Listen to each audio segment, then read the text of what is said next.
get the official words out here, get started. So hi, everybody. Thank you all for coming. We're excited about this whole format and setting all this up as we go along. So my name is Denise Pinard, and I am a volunteer with the UC Master Gardeners of Monterey and Santa Cruz County, and we're really happy to see you here today. Before we get totally into it, though, we'll do as usual the Zoom protocols here.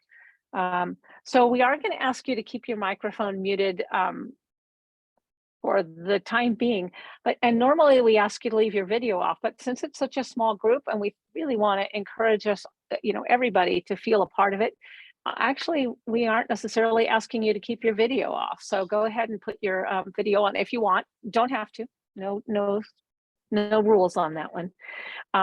If you, we aren't actually going to be having a big presentation, so speaker view can be helpful if you want to keep track of who's talking, but you can also just leave, it in the gallery view if it's easier for you.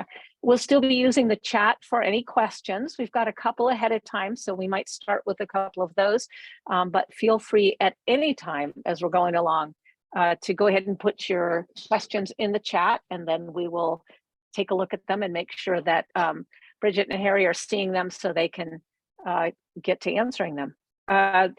There's closed captioning available as a little, I think it's a little CC mark down at the bottom of your screen. If you'd like to add that in, just give that a click and we'll get that going. If you have any problems with any technical pieces, you can go ahead and send something directly to me in the chat. And then we are recording this, so we'll send a link to the recording of this session to your email probably in the next few days. So it's pretty low key and casual today, but so we don't have the presentation, but we will have the recording of what we do. So a quick little blurb about the UC Master Gardeners. We are part of the University of California Agriculture, I always have trouble with that word, and Natural Resources Division. We work with them to extend our research-based knowledge and information on home horticulture, pest management, and sustainable landscape practices to the home gardeners right in our own communities here. So we've been helping our communities since 1980. Not us personally, maybe some of us, not so much, but we're, but Master Gardeners as a whole. And we really enjoy it. It's really a very enriching for us and fun thing for us to do as we share all of our gardening knowledge. And speaking to that, we are in the process right now of accepting applications for our Master Gardener certification program.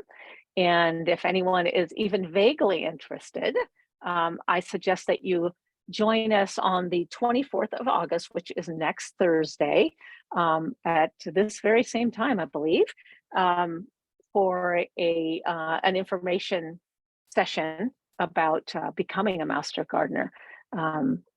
We really encourage you to give it a try. And if you, like I said, if you have any questions at all, just join us then. And we have more to go on after that, but there's a place to start. So, all right, I'm going to turn this over now, sort of semi-officially, to Harry and Bridget, who you mostly, hopefully, met last week, or wow, last month. Time goes so fast. They'll be our our presenters for this evening, and I'm going to go ahead and just stop sharing my screen, and Harry and Bridget will be there, and the rest of us can join. And here we are, a fabulous little group. Let's go. So, all right, Roger, anybody have a question, or should I go to the questions that we received in advance? Well, let's go ahead and start with what you've got, Harry, and that way maybe that'll encourage people or remind people what questions they might have. All right. So the first one up on the board is, do we have any recommendations for an easy and low cost support for tomatoes, cucumbers, beans, that sort of thing? Bridget? Oh. Well, I'll give you mine. It's sometimes called concrete wire, and it's sometimes referred to as 6610 wire. I haven't had much luck at getting it at San Lorenzo, but Home Depot has it. The Home Depot in Watsonville has it in 7-foot lengths, which is pretty darn near perfect. And if you need 1 or 2 supports, a whole lot less expensive than trying to get a roll of it. It may be a little bit late to stake your tomatoes this year. But the 5-foot dimension is just nearly perfect for even the largest, well, everything but the very largest tomatoes. I think the only criticism I've ever heard is that it is wire intended to be buried in concrete, and so it's not, you can buy a galvanized version, but it's half again as expensive as the non-galvanized version, but it does rust. So if that's, and I've tried painting it without a great deal of success, both an airbrush and a spray paint, it just doesn't work real well. So Harry, explain how you put it up and connect it. Probably the easiest thing for the average person is just to use zip ties. You've got a length of it that will give you a diameter, let's say at least of 24 inches, which the common size sold at the big box stores will do. And then I just use a series of zip ties, 3 or 4 or 5 down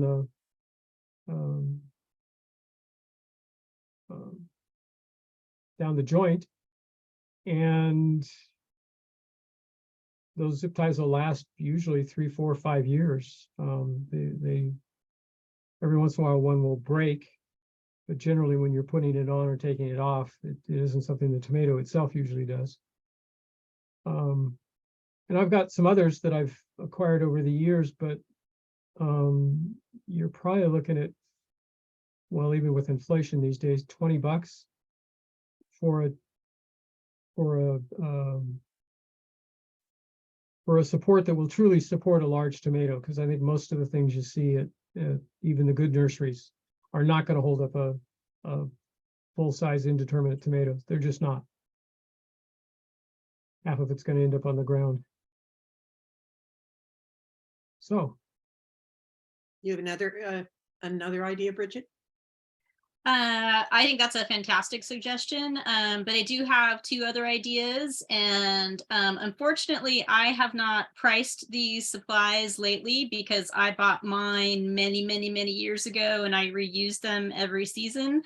But one of my favorite things, especially if we're talking about like a cherry tomato or something like that, is I just have really long bamboo stakes that I bought a long time ago. And I make my own little kind of triangle around the plant. And then I use twine to kind of start weaving in around that triangle. And as the plant grows, I add a little bit more twine and kind of make my own trellis with that. And I find that really successful, especially for a smaller tomato. And for me, I live in a pretty small space, and that gives me a lot of mobility of when I need to move my tomatoes every season. I just take that apart at the end of the season, and then I put it back together where I've decided my tomatoes are going the next season. If you're growing a lot of tomatoes and tomatoes that are on the larger size, I learned this technique on the farm at UC and up at UC Farm and Garden. there is a specific ag term for it, which my little brain will not find. But basically at the end of the rows, if you're growing tomatoes in the ground and in a row, you would put a stake on each end of those rows. And I mean one of those heavy duty garden stakes that's meant to put fencing on, that's got like the little notches. And then as your tomatoes are coming up, you'll run a line of twine down that tomato, and you kind of feed them behind that side of the line and let them grow. And then as they grow, you run another line back, and then you feed them this way. And you're kind of feeding them like that up and down that line. And there is a term for it. I don't know if there's a master gardener here that remembers the term, but it's a weaving technique. That's a fantastic way to trellis tomatoes. You only have to buy those stakes once. I brought mine from San Diego, and I've lived here for 12 years. So that's how long mine have lasted. I don't always grow bigger tomatoes, and I don't always grow a ton of tomatoes. So that's the only time that I'll do that. If I'm in a year where I'm going to grow all kinds of varieties and different sizes, I'm kind of almost turning into a cherry tomato grower. So my little smaller technique is more, adaptable to that type of growing situation. But if I decided I'm going to grow a row of Romas because I feel like canning this year, I would do that technique. Mm-hmm. Mm-hmm. Great. That sounds like a good idea. How tall are your bamboos when you're making that triangle, that little teepee with them? I use really tall ones because I'm not quite sure how big or bushy that tomato might get on me. And I can always pound it in a little bit further into the ground if I want. And I don't care if I have that open space up top, because I've made the mistake of buying the 3-foot bamboo trellises. By the time you get it in the ground, you got a 1.5-foot bamboo trellis. It doesn't do much for you. Also, when I have that extra room, if I get a lot of bird pressure, I can put bird netting over on the top of it and kind of clip it onto those bamboo stakes, and then that helps protect the tomato from the birds. So I don't mind having more stake than plant. It helps me do things later on in the growing season if need be. And I also, one thing that we can have a problem with when we stake tomatoes is having the tomato too compact inside that trellis, and then that can lead to plant diseases inside your plant. So that helps me keep it aerated how I want. And I might take out a couple leaves in the middle as it's growing, so that there's lots of air and it's not going to introduce any bad guys that I don't want to have happen. Great idea. Yeah, I prune Debbie, tomatoes a lot. Joanne, sorry. Oh, Go I cut back the inside of my tomatoes a lot. Most of what I grow is indeterminate, so it's not a problem. They're going to produce a lot more leaf cover than the plant really needs. And the more airflow you have, the better off you'll be, and the less disease pressure you'll have. Bridget, what do you use to weave through the tomatoes? A jute or wire? Or I just use a jute string. In the very beginning I used a wire, but that was because I was coming from the farm, and I was mimicking everything that I did on the farm. And the wire that's a pretty expensive investment, and it does rust. And I didn't find any problem switching to jute. I mean, you have to be pretty decent with your knot tying skills, because it'll get a little slack on you if you're not, but you can adjust that later too. So I just think either one is fine. I used my wire till I ran out of it, and it all rusted away, but now I only buy, jute. How about others? Debbie, Joanne, Roger, any other questions about tomato supports? Yeah, how far apart do you put those bamboo stakes? Oh, that's it depends question for me, but I would say probably at least 3 feet, as you're making your triangle. You probably want to think about how big your tomato plant's going to get, right? Yeah, and you know, some maybe bigger, maybe smaller. There's a little tiny yellow pear tomato that I just love the flavor of, and that plant never gets very big for me where I live. So in that case, I'm probably only doing them about 1.5 feet apart. But that's just because I know that how that tomato performs for me.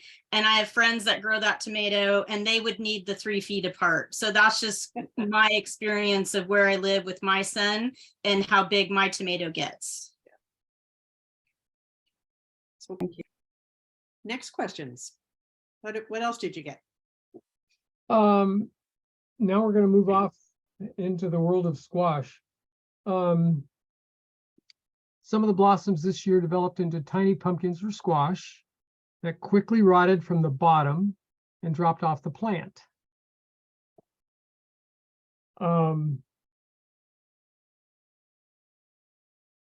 It's well, there's two likely causes, and we'll talk. The one we really can't do anything about is the weather. That can be a response to the cool temperatures, the extra dampness. They may have been planted a little earlier than would be ideal. Pumpkins are, you've got to plant them early enough to get them finished by the end of the season, but they like warm weather just as much as a zucchini or as summer squash would like. It's also entirely possible that when they rot at the bottom at the blossom end, there's a abiotic condition called blossom end rot, and it's due to a lack of calcium.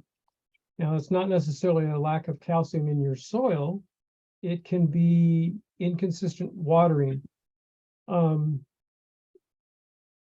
It can also actually be too much watering, which will wash the calcium out of the root zone.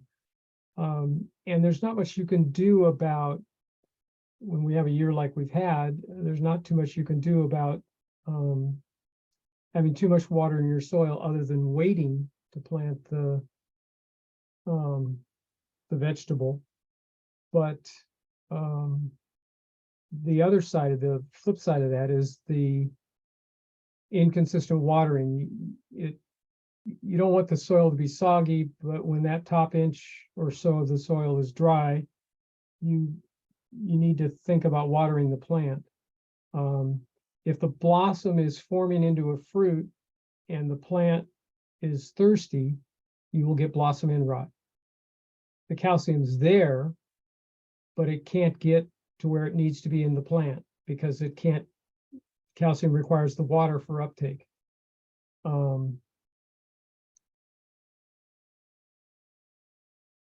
is one of the Anything best descriptions I've ever heard, Harry. That's great. Good. The only other thing, let me comment on, if you do have a calcium deficiency in your soil, and if you're using a good compost or a good vegetable fertilizer, that shouldn't be the case. But if you feel that you have a calcium deficiency in the soil, when you add calcium now, it's not going to help the plant that you've got in the ground. It's really for, at best, winter, if not next summer. Calcium is one of the slower nutrients to move through the soil and be taken up by the plant. And it uses, for example, uses the same channel as magnesium. Magnesium always wins the battle, which is why I don't like Epsom salts. You throw that in the soil and you can develop blossom end rot in a heartbeat, because the magnesium is taken up by the plant and the calcium is not, which is what you really want.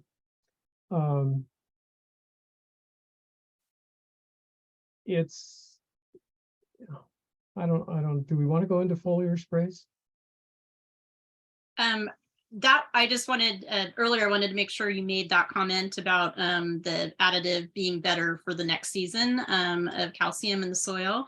But yeah, I think a glossing on the foliar spray would be helpful. Foliar sprays can be a good way to fertilize for a lot of things. Unfortunately, that from a technique standpoint, it's a little tricky.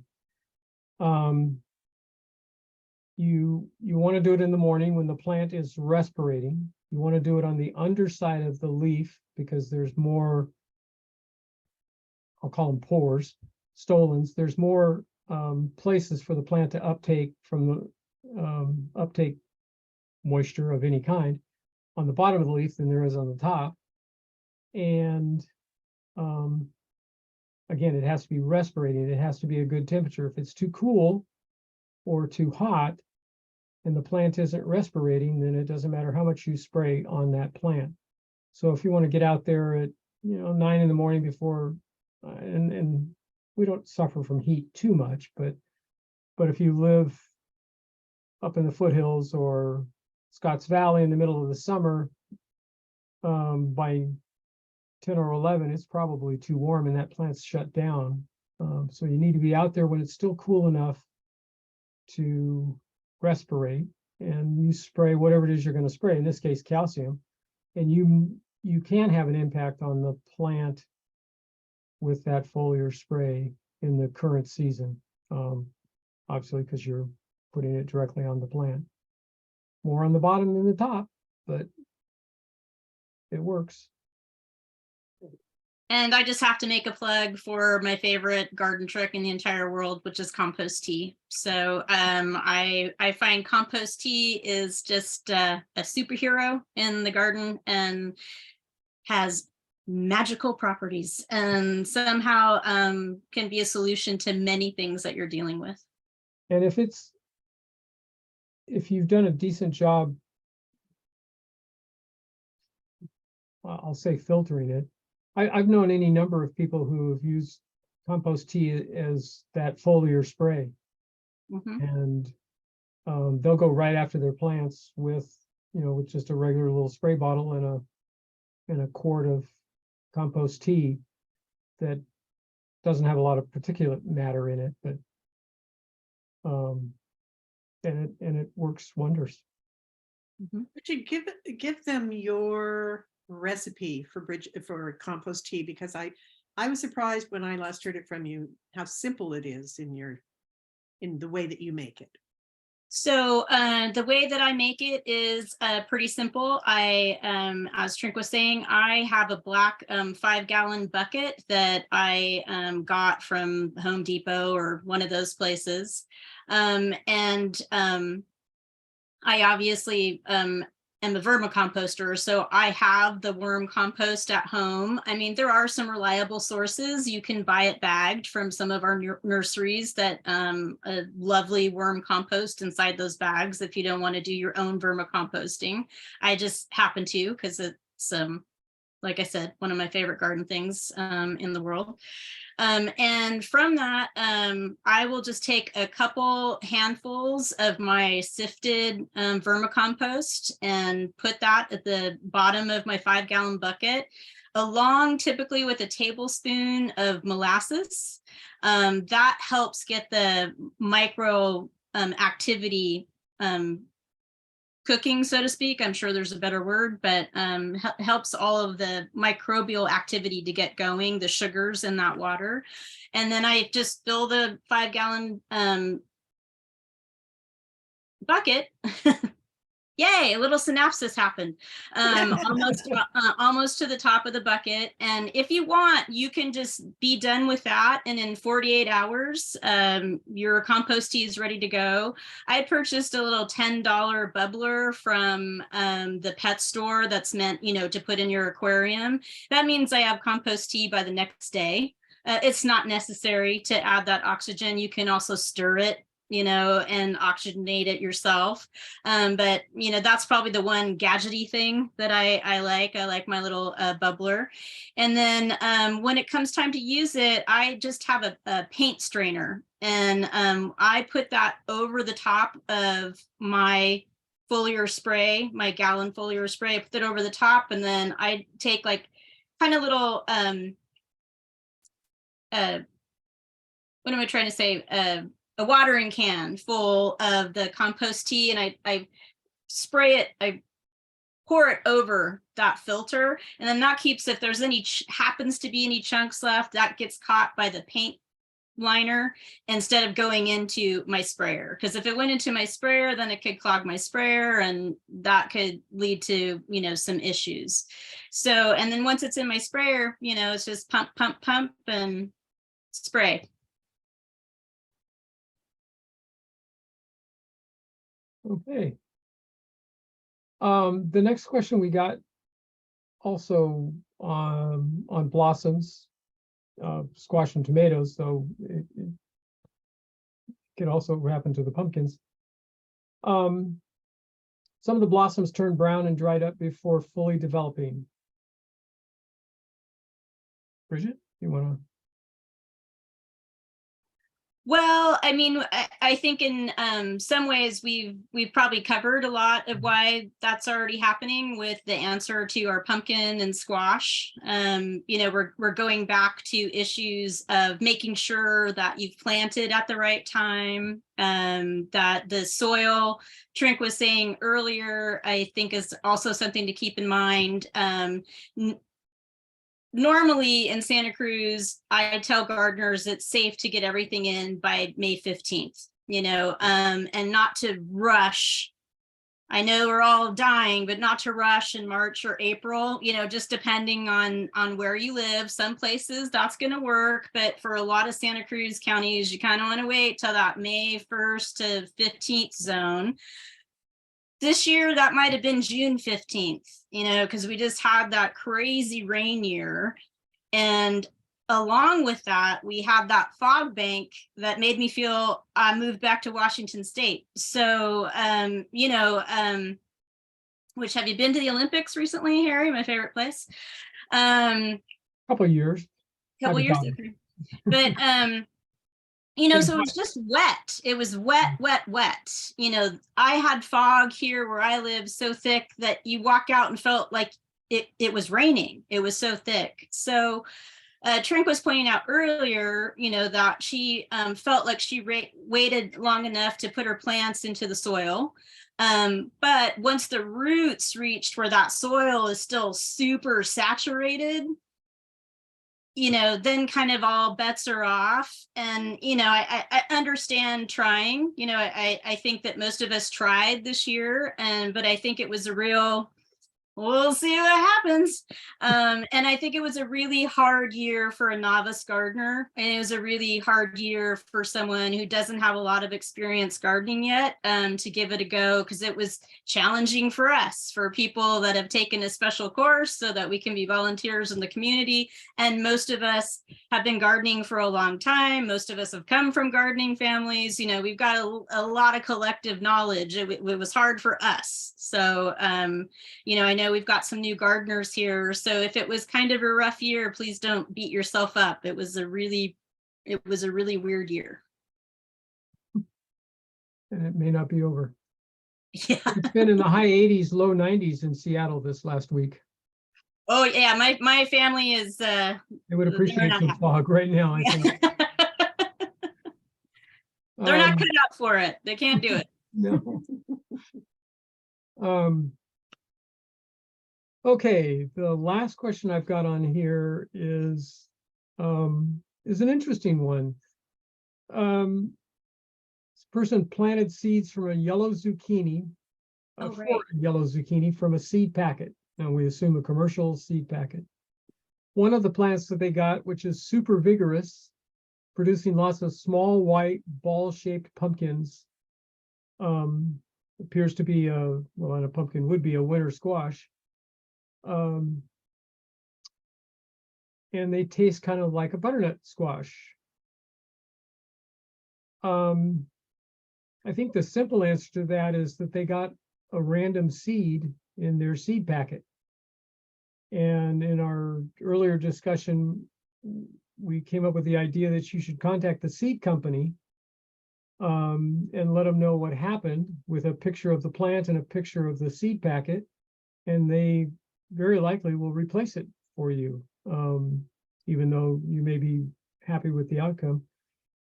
I've never personally experienced that with commercial seed, but it's got to happen once in a while. Just that stray random seed showing up.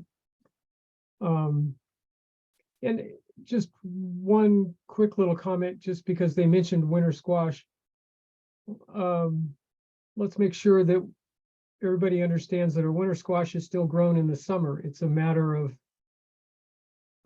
winter squash being a storage vegetable. You can keep them for months after you've picked them, whereas the summer squash, like a zucchini, isn't going to last a whole lot, a very long time on your pantry shelf. And so it's a matter of storage, not a matter of when you grow the little puppies. They all like summer sun. Any other comments on the seed packages or? Yeah, that was my question. Thank you. Can I show you the result? Yes. These, It Wow. does look like a little round butternut. yeah, it does. It Wow. does look like that. It's And- almost like a hybrid of a butternut and a patty pan. It's a very strange looking My squash. butternuts tend to be a little bit longer. Yeah. Yeah. And the bottom of it doesn't look like a pumpkin so much. But it But- has it's a relatively hard shell. Yeah, It really does look like a round butternut. Yeah, like it hasn't stretched out yet, through the Yeah. season. Well, with all the breeding that goes on these days, I'm sure that there's a ball-shaped butternut tasting squash out there. I've searched the internet to try to find out if there's a name for this pumpkin, and I haven't, or for the squash, and I haven't. I mean, it's kind of like a white acorn, but it's not acorn shaped. Yeah. And it's No. kind of like a butternut, but it's not butternut shaped. So And I'll sell you should- some seeds. Yeah, we should The save them. company would be very interested We to can, know. we can add it to our fundraiser. Come buy our really weird squash at our plant sale. right. Yeah. We don't know what it is, but it tastes great. Yeah. You can Very call it funny. Debbie's butternut. There you go. Yeah. Maybe Yeah, it's well- a weird heirloom from a long time ago that got somehow dumped into your packet. Where did the seed come from? Botanical interest. Huh. Seed company. Good Yeah, one. I would certainly send them a little note. Okay. Just, yeah, I mean, even if you're happy enough with the results, I'd send them a little note, because I'd be a little bit surprised if a stand-up company like Botanical Interest doesn't send you a couple of seed packages to make up for their mistake. Maybe they know what it is. Yeah. Also. I always ask them. That's a great suggestion. I'll do that. Thank you. Yeah, I've used them a lot over the years and have never had a problem. Roger, Joanne, anybody have any other questions for Debbie? You don't need to type them in. Just go ahead and, You go. speak out. We're a small, intimate group today. Epic Gardening Yeah. just purchased Botanical Interest, so. I have a question for you. It's more from the perspective of having gardened for a few years and growing vegetables for a number of years. And by the middle, speaking of changes in this weather, by certainly this time and even a few weeks ago, I will have a number of leaf miners or other kinds of insects. I'm having far fewer this year. Is anybody else experiencing that? I've had more. Have you? I consider it minor because they're so easy to deal with. I've got an aphid infestation on my sunflowers. Mhm. I alternate between clipping the leaf off and spraying it with insecticidal soap. And we've had a lot of snail damage this year, Mhm. especially on the cucumbers for whatever reason. Hmm. Um, Interesting. I Oh, wondered if okay. perhaps it could be a spinach within about which actually I planted fewer and is now pretty much done. But I was expecting leaf miners in the spinach, and I have some scallions that I planted, not in the same bed, but in the next bed over. And I thought, I wonder if the scallions are affecting it. But I want to see if anybody else had any such experience. You mean in terms of keeping the leaf miners out of the spinach? Well, there are certainly lots of little pests that don't much care for onions, but Yeah. Yeah, kind of like a companion planting solution. yeah. Yeah. Yeah, I mean, for me, I haven't noticed so much with more or less of leaf miners or things like that. I am definitely experiencing a, crazy amount of snails, I think, from all the water. And where I live, it's not bugs, but we I think from all the rain and all of the resources, our deer pressure is Heavy. cray. I mean, we've got like 3 different families that, one lives in my yard, one lives in the neighbor yard, it's just holy moly. Great. Yeah. What other things have been happening? How about, here's a question for you that really is about vegetables, but is more planning for next year. Peas. I always struggle with peas. I struggle with them, A, in terms of really finding a good variety I like, and B, in knowing exactly when, knowing when to pick them before they start getting hard. And I generally like snow peas. I either like snow peas or snap peas, probably a slight preference for snap. And again, it just seems like so many of them get away to me to become, try to form real peas. But I this year found I learned the lesson with my green beans to go out every day and pick. And I've had a wonderful green bean harvest this year. Wonderful. And I began to think about the fact that maybe that's a lesson I need to learn with the peas, is pick every day and pick them only the ones that are, at the right size and ready.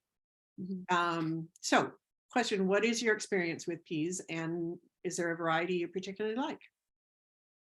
My wife picks the peas and they never make it in the house. So I never get them. That's my experience with peas. But I would go with the picking every day. I like that plan, seriously. Just like the green beans. Are your green beans done? Not quite yet. Okay, I probably have another couple weeks of them. yeah, Nice. because I'd plant them again. Yes, I will. Oh, this year, you think? Yeah, I think well, somewhat hopeful that we'll have a little bit of an Indian summer sort of situation. If you get any heat at all, beans, the shorter day won't, you may not get quite as many beans per plant, but you should get something worth growing. Well, I actually did do something like that. I'm experimenting with a couple of bush bean. I usually grow, vine beans. And I thought, well, it's early enough. Why don't I throw in a couple of bush beans and see what happens? So we'll see. Yeah, cool. Yeah. It's like anything else with vegetable gardening, is just trying things. Yeah, I mean, that's the trick. I think novice gardeners need to really understand that, the rumors are not true. Nobody is born with a green thumb. We all develop a green thumb through trial and error and through practice.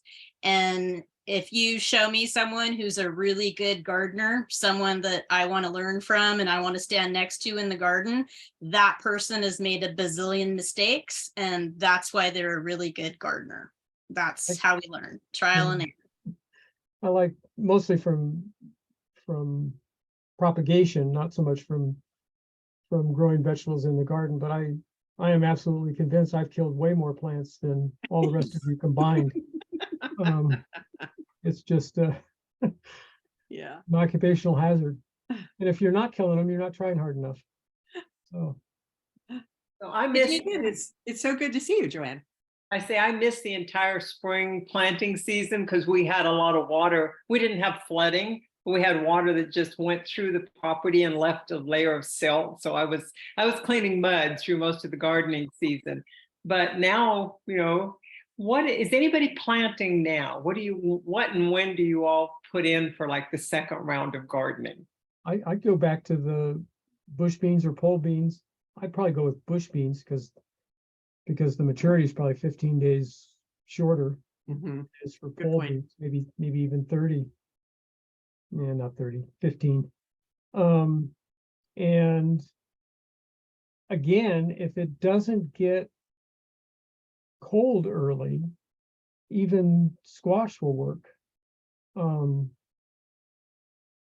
I'll oftentimes at the community garden, I have a huge powdery mildew problem. We always get it every year, the 5 years I've been there, 4 years, whatever it is.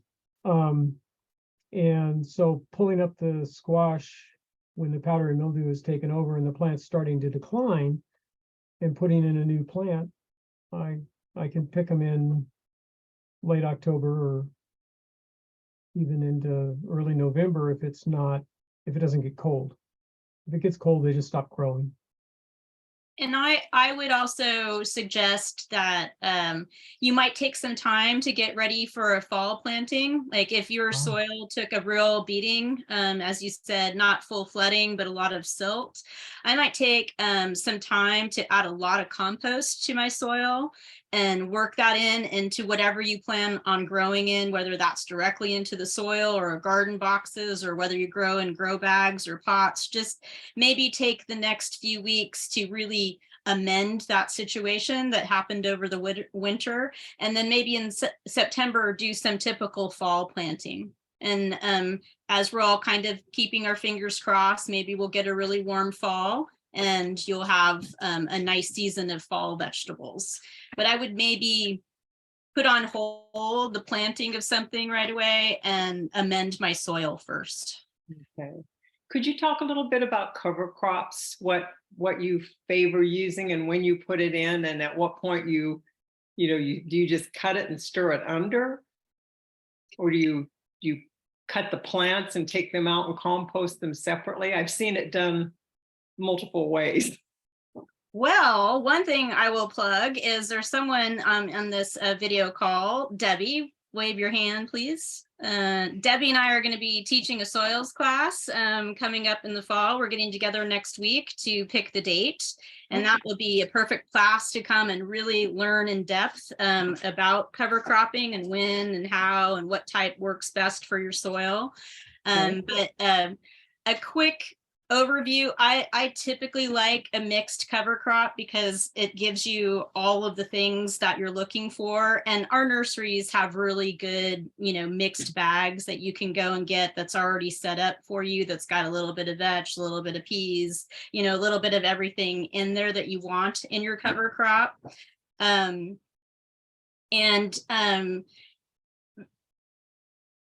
it down, typically you're going to do that, 2 or 3 weeks before you want to plant, and you're going to till that into your soil and let it start to settle down. In about 3-ish weeks, that will have been broken down enough to plant into it.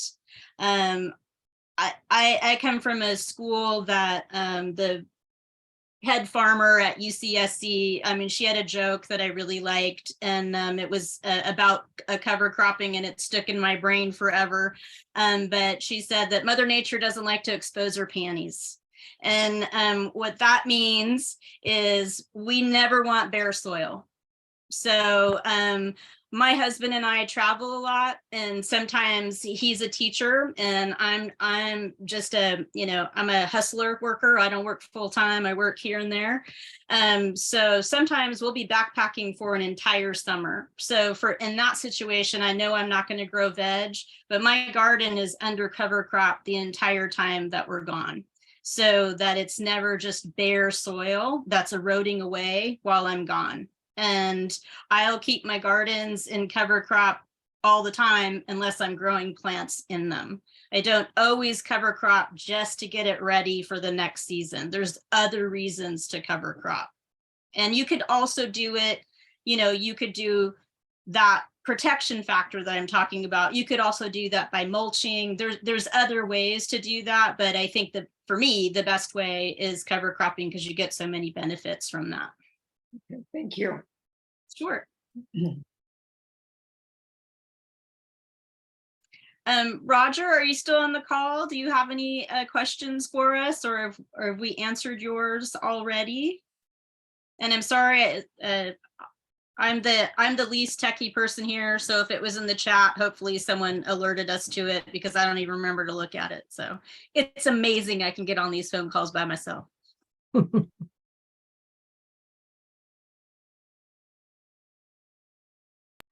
Could I just add something to the cover crop discussion? Yeah. So it sounds like for Joanne, because she's not planting now, it's not a bad time to plant a cover crop, and it would grow large enough. I'm asking this. Would it grow large enough in time to plant a fall crop, with cutting it and mulching it or composting it? If it's planted kind of soon. If you chose a clover, you could probably get away with that, because clover is a real short turnaround as far as a cover crop goes. But most of the time we're planting our fall veg in September, and we're already at the end of August. So, and this year, I think that's going to be pushed back. It's going to be definitely more the end of September that we would be planting. Like, everything has been pushed back this season. So I think it might be a little bit too short of a turnaround to really benefit from that. So that's why I would probably just go with amending with compost.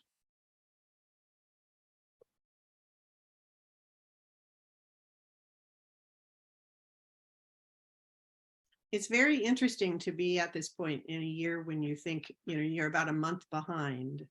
Yeah. And where do you start? Do you start now with some of that fall? You kind of look at the things that can grow almost anytime. Certainly many of the greens, kale.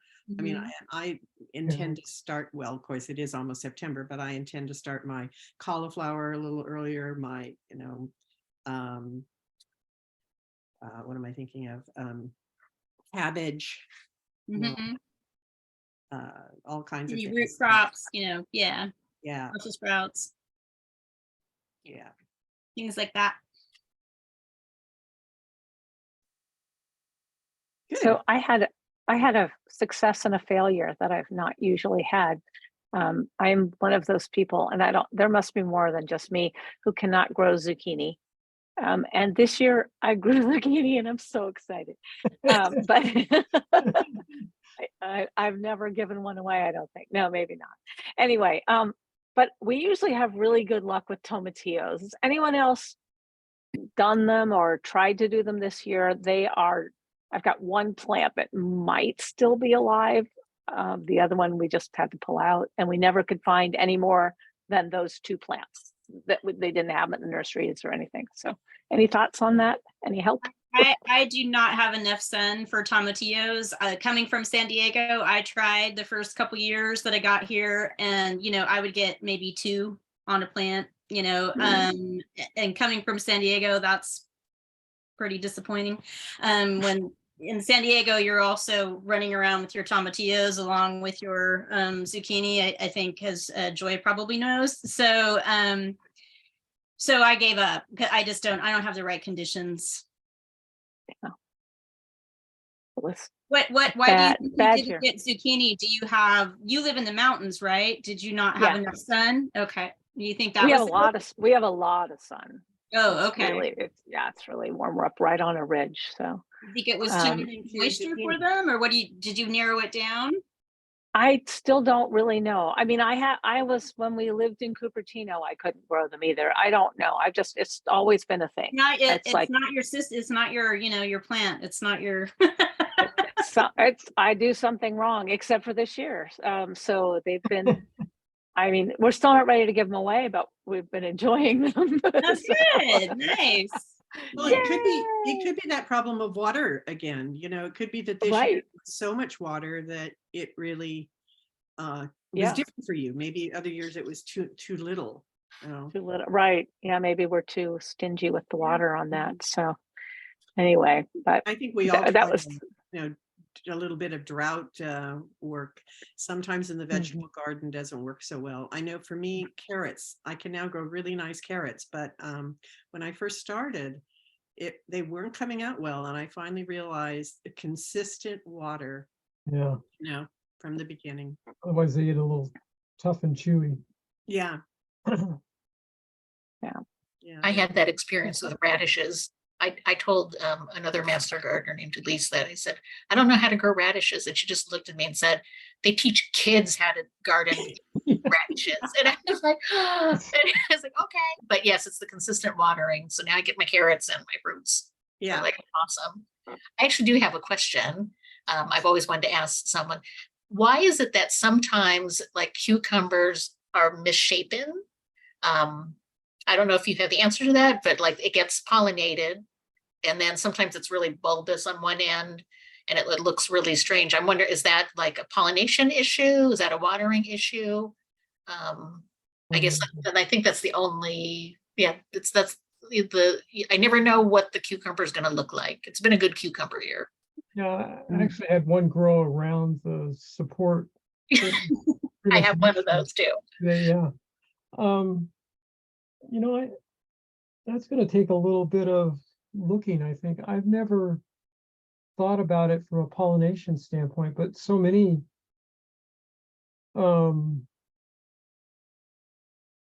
let's just go, so many vegetable shapes, a lot of misshapen fruit and is caused by poor pollination, incomplete pollination. We just went through a hotline question on raspberries. That's exactly what it was poor pollination. Huh. I don't know. In my experience, they don't generally taste bad. They're not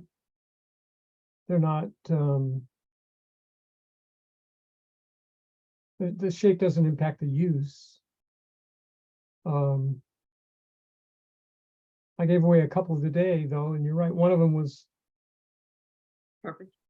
a little more horn shaped than just a circular blimp sort of shape. Hopefully they won't hate me for giving it to them. And I know that there is sometimes we come back to that consistent watering situation as the fruit is developing. And I know that sometimes it's suggested to trellis your cucumbers so that they're hanging from a trellis, and sometimes that helps with the formation. Probably not if it was originally, as we're theorizing, maybe it was originally pollination, then no. But if you're being consistent with your water, then maybe the trellising will help. Well, let's think about the pollination question. I mean, if it wasn't pollinated, it wouldn't turn into a fruit, would it?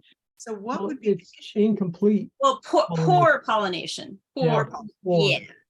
Can you say more about that? Say that again. Can you say more about that? What do you mean by poor pollination? Like the insect has to touch all sides of the thing, or I'm not sure I have a better explanation than that. It's not reaching. I don't even know what kind of fruit cucumbers are without looking it up. It's the idea, and maybe it's not pollination or not the best example, because because a raspberry is a compound fruit, so it does need pollination. I mean, there is an incomplete stage of pollination because it's got to reach all those little drupelets or whatever. Yeah, drupelets. Because I'm not sure. because it can be that there was pollination, but not quite enough, so it wasn't as robust as it could be. And that is about as technical as I can get on it, but there's lots of sciencey stuff that you can read about that if you want to do a deep dive on it. And I will. Very well. I Tell can't us, resist those Mary, questions. Bridget. And Yeah, it could be yeah, the water too. bees It were certainly could be busy. the water. Yeah. Yeah, I mean, a lot of times it comes back to the simplest thing. Yeah. Right. A lot of times it comes back to you started with really poor soil, and no matter what you do, you're not going to make anything magic happen out of that poor soil.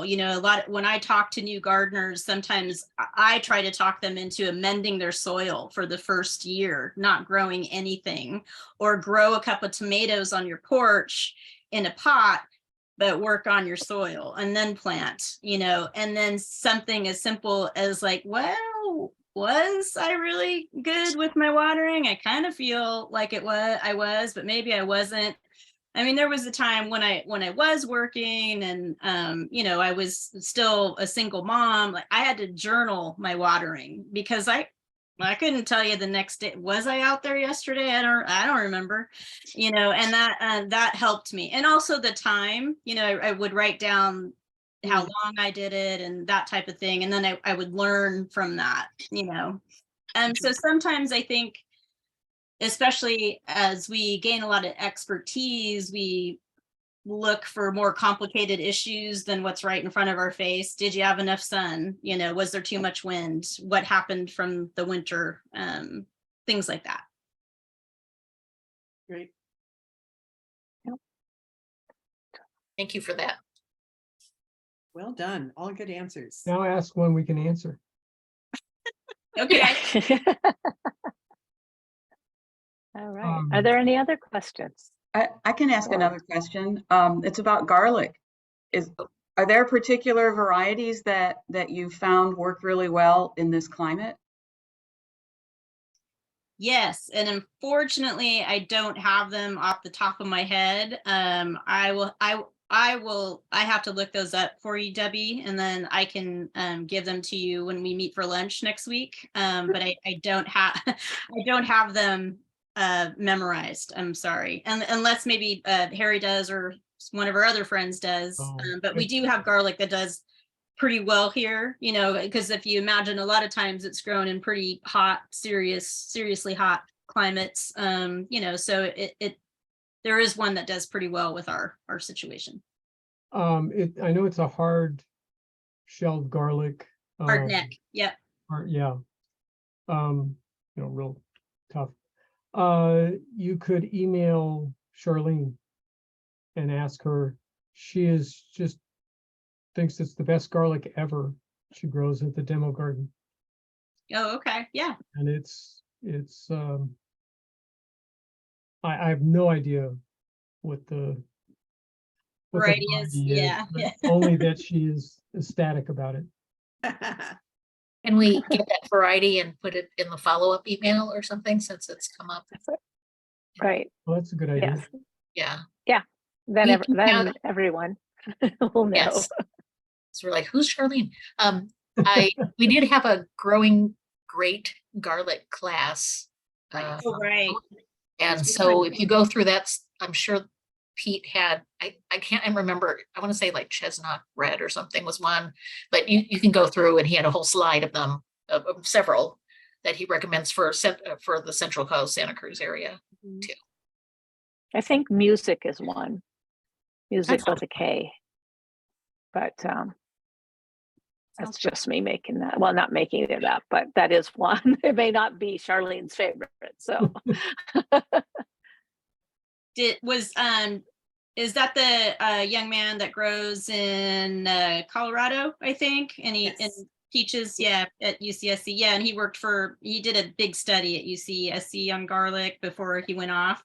He's like that's the garlic source, man. So you can probably just he probably has a website that tells you exactly like what would be good for here because he sells his bulbs. So that's probably a really good source. Well, we'll see what we can pull together and send that out with the with our follow-up email soon. All right.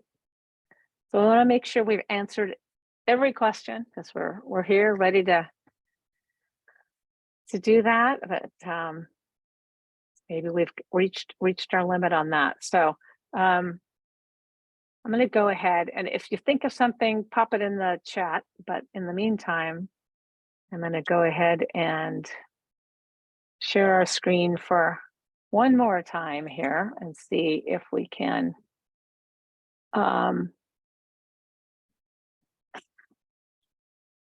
get that going for us. Did that work out all right, everybody? Nope. It went away for me. It was up and then it went away. Yeah, I don't know what Yeah. it is. That's working. Now we're Okay.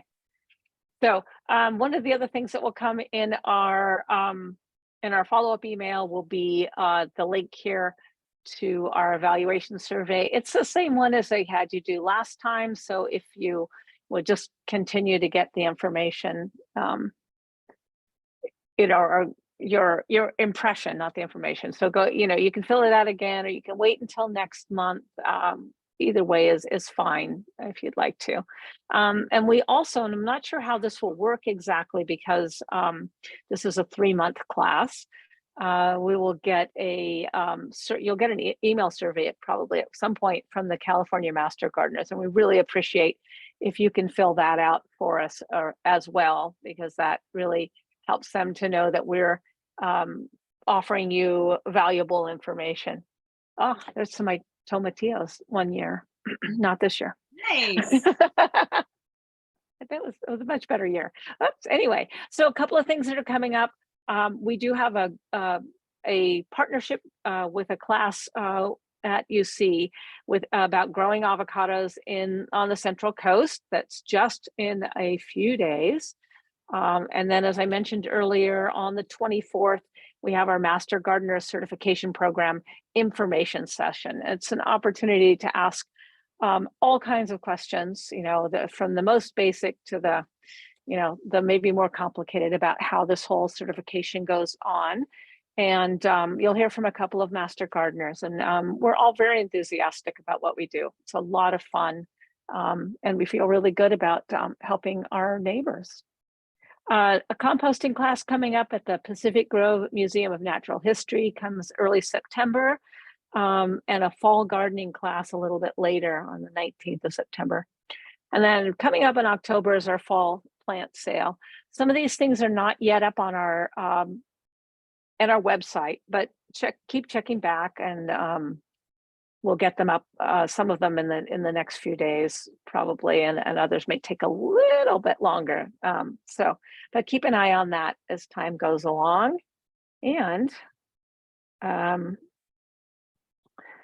we always put this up for you. Just if you ever have a question, we're always there to answer something within a day or two at the Master Gardener hotline. So you can always find that at our website. The link, you don't have to care. It's a pretty easy link, but still, just go to our mbmg.edu